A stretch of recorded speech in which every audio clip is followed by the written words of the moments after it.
सभी चेतनाओं को मेरा नमन। आज हम बात करेंगे आत्मा की, जो हमारे बचपन को भी देखती है। उसी द्वारा हम अपनी जवानी में भी कदम रखते हैं और बुढ़ापा भी देखते हैं, और उसके बाद वह दूसरे शरीर को धारण करती है और इसके पहले भी कितने शरीरों को धारण करके मनुष्य योनि में कदम रखती है। तो हमें जो मूल रूप से समझना होगा वह मात्र यही है कि हम हमेशा जिस अहंकार में रहते हैं कि मैंने ये किया, मैंने वो किया, उसको अगर ठीक से समझेंगे तो आप जान पाएंगे कि जिस वजह से आप सारा कुछ कर पाते हैं वो आपके शरीर में आत्मा होने की ही वजह से होता है। और जिस मैं की आप बात करते हैं, हर केंद्र बिंदु का जो मैं बनता है वह केंद्र आपकी आत्मा है, ना कि शरीर। क्योंकि जो भी हमारे अहम के रूप में निर्मित होता है वो हमारे मन का ही जाल होता है, जिस वजह से हम क्षणिक हो जाते हैं। जो हमारे मन का ना हो तो क्षण में हमें गुस्सा आता है, और हमारा मन का हो जाए तो हम प्रफुल्लित होते हैं।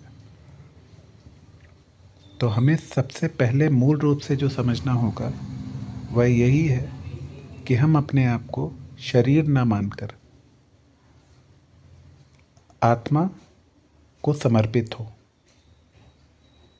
क्योंकि जितना हम अपने आप को शरीर मानकर अपने मन के अच्छे बुरे चुनाव में सम्मिलित होते रहेंगे, उतना ही हम अपने जीवन में परेशानियों से घिरे हुए होंगे। तो तत्क्षण आप इस चीज़ का संकल्प अपने जीवन में ज़रूर लें, और हो सके तो अपने आप को आज ही और इसी क्षण से समय देने की शुरुआत करें। क्योंकि हमेशा हम चीज़ों को कल पे टालते आए हैं कि कल समय मिलेगा तो कर लेंगे। और समय मिलने की बात अगर देखें तो इसको आप गौर से समझिए, क्योंकि समय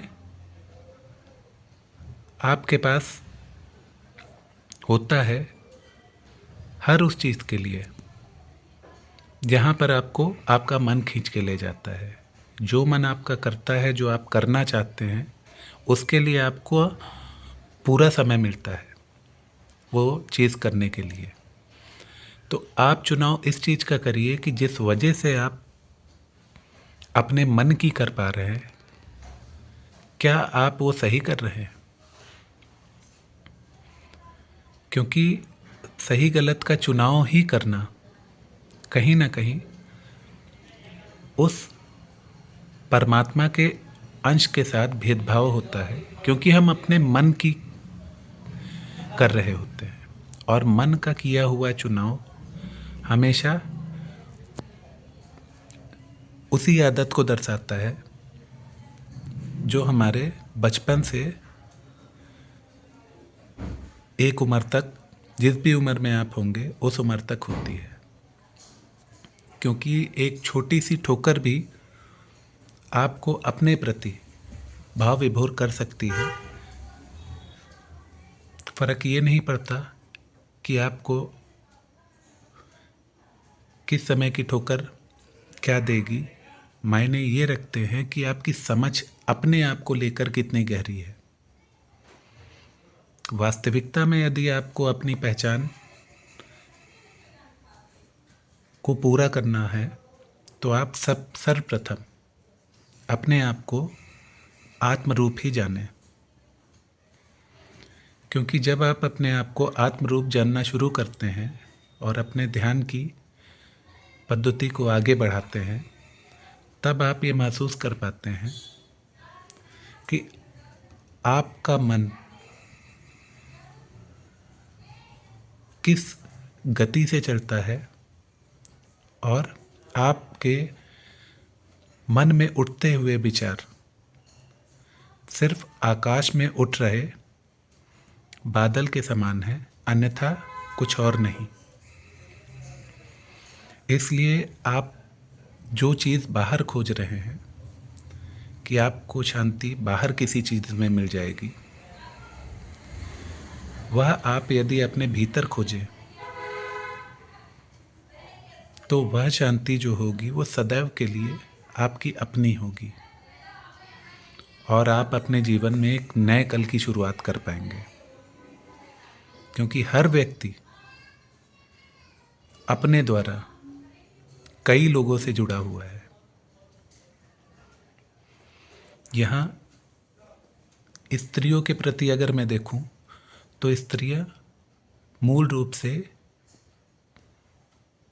वो दो परिवार के लिए होती हैं और वह जीवन देने की क्षमता रखती हैं।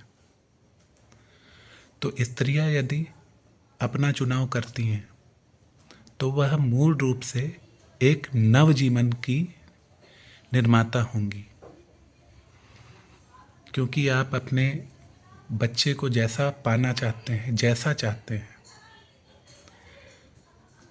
उसको आप अपने अनुसार देख पाएंगे। क्योंकि आपकी ही प्रतिछाया आपका बच्चा होता है। जो चीज़ आप में है वो चीज़ आपके बच्चे में ना हो, इसके लिए आप अपने आप को समझिए और अपने आप को जानिए। क्योंकि परमात्मा का सबसे बड़ा आशीर्वाद आपको इस शरीर में उनके अंश के रूप में मिला हुआ है, जिसे हम आत्मा रूप में जानते हैं। जब आप अपने आत्मज्ञान को प्राप्त होंगे तो आप जिस संतान को जन्म देंगे वो आने वाले कल में एक नए कल को स्थापित करेगा या करेगी। तो इस चीज़ को खास तौर से पूर्णता समझते हुए आप अपने आप का चयन करने का संकल्प करें ताकि एक बेहतर कल निर्मित हो पाए। क्योंकि हम अपने बच्चों को धरोहर रूप में बेशक धन दौलत घर गाड़ी सभी कुछ दे सकते हैं, लेकिन अगर आपका बच्चा अपने आप को चुनने में सक्षम होगा आपकी वजह से, क्योंकि आपने स्वयं का चुनाव किया था, उसके बाद वह आपके जीवन में आया, तो इस बात की पूर्ण संभावना है कि वह अपना ही चुनाव करके अपने आगे के जीवन का निर्माण करेगा। क्योंकि अपेक्षाएं, गुस्सा, अहम, ईर्ष्या, द्वेष, ये सारा कुछ लेकर अगर आप किसी संतान को जन्म देते हैं तो यह आप उसे धरोहर के रूप में दे रहे हैं। छोटे से बच्चे को मारते समय आप एक बार इसलिए नहीं सोच पाते क्योंकि आपकी औलाद है, आपको गुस्सा आया, क्षणिक गुस्सा आया, जो कुछ पल बाद नहीं होगा, लेकिन वह गुस्से का शिकार आप अपने बच्चे को बनाने में सक्षम होते हो। उसका मूल कारण सिर्फ इतना ही होता है कि आप अपने गुस्से को नहीं संभाल पाए, आप यह नहीं समझ पाए उस समय जब आपको गुस्सा आया कि यदि आप अपने मन के उस जाल को समझ पाएँ कि आपको किसी और की बात से गुस्सा आ रहा है, आने वाला गुस्सा आप में निर्मित हो रहा है, तो आपको ही उसे समझना होगा और पूरी तरीके से उससे निजात पाने के लिए भी आपको ही उस प्रयोग में उतरना होगा जिसे हम ध्यान के रूप में जानते हैं। क्योंकि हर इंसान एक मुमकिन कोशिश करता है कि हम एक अच्छे कल का निर्माण करें, सब अच्छा कर सकें। स्त्रियों में ये प्रबल इच्छा होती है, वह सब कुछ अच्छा देखना चाहती हैं, इसीलिए वह कोशिश करती हैं कि सब कुछ उनके हिसाब से हो। लेकिन आपको अपना हिसाब समझने के लिए अपने ध्यान में उतरना बहुत ज़रूरी है। क्योंकि जब आप अपने ध्यान में उतरते हैं तब आप किसी भी तरीके के द्वैत से ऊपर जाते हैं और आप साफ देख पाते हैं कि द्वैत को छोड़ने के बाद आप किसी भी तरीके के गुस्से का, अहम का शिकार नहीं हैं। ये चीज़ें एक दिन में नहीं होती, धीरे धीरे आप में बदलाव आना शुरू होता है। क्योंकि जिस तरीके से बाहरी प्रकृति अपने में बदलाव कर रही होती है, हर दिन एक नया सवेरा आता है, उसी तरीके से आपके जीवन में भी ध्यान में उतरने के बाद अपने भीतर जाते हुए आपको हर दिन एक नए सवेरे की प्रतीति होगी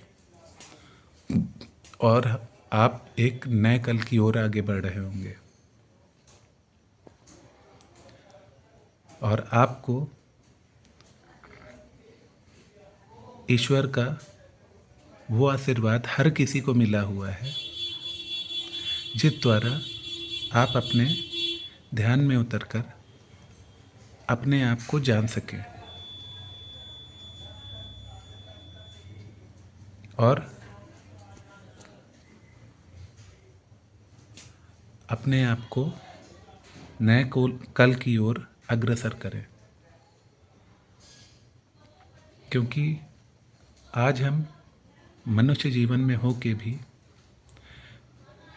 मनुष्यता की ओर क्या बेहतर कदम उठा रहे हैं और क्या बेहतर कर पा रहे हैं, हमारी यह मूल रूप से सोच होनी चाहिए।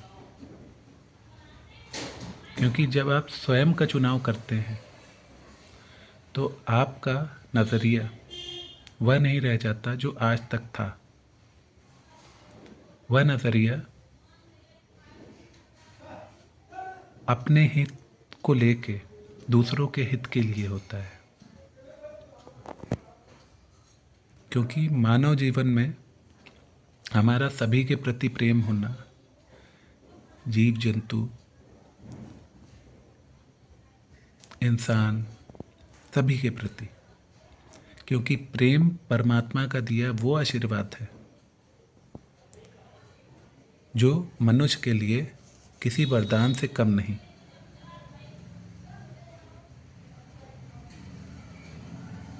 और इस वरदान का अगर सदप्रयोग किया जाए तो हम एक नए कल की ओर बढ़ते हैं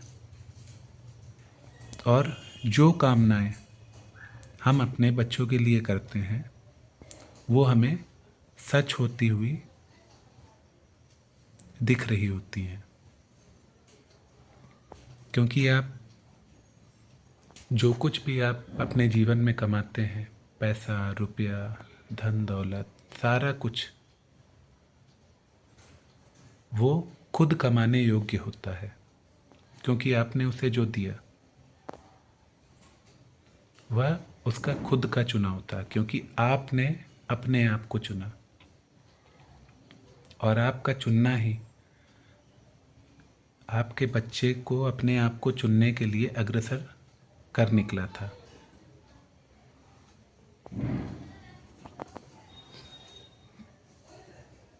क्योंकि इतनी योनियों के बाद इंसानी जीवन हमें सिर्फ इसलिए नहीं मिला कि हम जैसे तैसे जीवन बिताएं। इस जीवन को साकार करने के लिए हमें इसी जीवन में अपने आप को जान लेना चाहिए, ताकि हम आने वाली पीढ़ी को एक नया कल दे पाएँ।